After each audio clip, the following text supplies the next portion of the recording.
start, the government is now showing while visible sign of aggravated anxiety at the economic situation, with daily meetings between the Prime Minister and his cabinet and demands for freezing power and gas tariff for the remaining months of the fiscal year.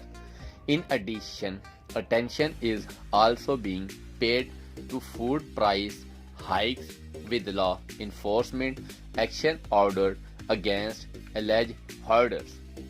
It is good to see this government finally stepping up to the responsibilities of role, but it is crucial to acknowledge what the finance ministry itself said a few days ago.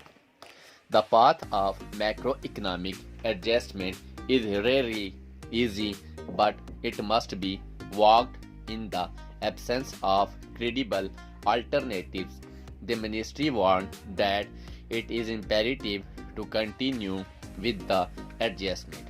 In its mid-year budget review report released on February 20, and pointed to lingering vulnerabilities in the economic and the chronic nature of structural challenges that remain.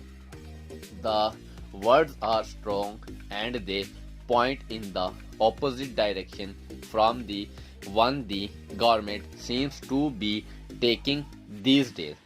There should be no doubt that the adjustment has to continue.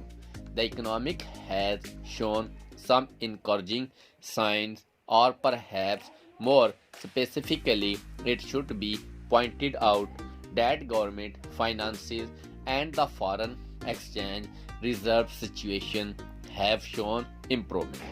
But the wider economic continues to groan under the burden of rising inflation and high interest rates, with the populace weighed down by greater unemployment as well. The impact on the poor as well as the lower middle classes is undoubtedly stupendous, and elected governments cannot withstand the pressure that usually accompany such developments. Finding ways to mitigate this impact, to target the mitigation efforts where they are most needed, is indeed a crucial priority.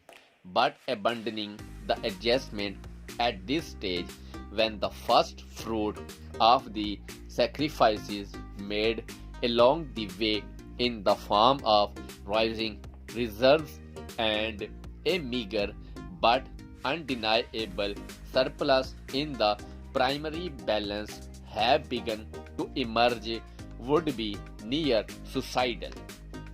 With the buffers built thus far, the government may be able to bring about a fleeting moment of respite, but it will pass very soon, and an even more painful adjustment will need to be undertaken afterwards to compensate for the folly. Besides the mitigation efforts, the Prime Minister would be well advised to focus on the second part of the two warnings sounded by the Finance Ministry.